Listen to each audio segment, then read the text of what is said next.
पुराने ज़माने की बात है कि किसी देहात में एक मियाँ बीवी रहा करते थे। इनके पास बहुत सारे जानवर थे और कई परिंदे भी थे। इन परिंदों में एक मुर्गी थी।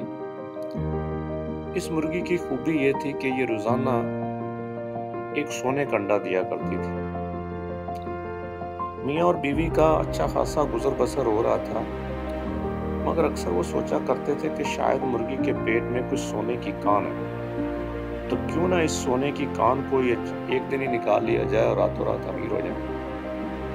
एक दिन उन्होंने मंसूबा बनाया और उस मंसूबे के तहत उन्होंने इस मुर्गी को ज़िबा कर दिया ताकि उसके पेट में सारे अंडे के सोने के अंडे निकाल लिए जाएं। लेकिन उस वक्त उनकी हैरत की इंतहा न रही जब उन्होंने देखा कि पेट में तो कुछ भी नहीं है।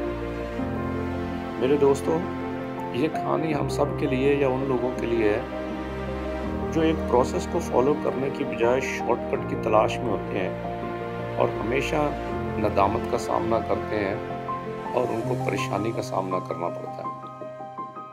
कुदरत का एक अपना ही प्रोसेस है। अगर हम उसको समझें तो हमारे लिए ज़्यादा आसानियाँ होती हैं, लेकिन अगर हम उस प्रोसेस को डिस्टर्ब करें या उसमें खलल डालें तो हमारे लिए सिवाय परेशानी और नदामत के कुछ नहीं बचता।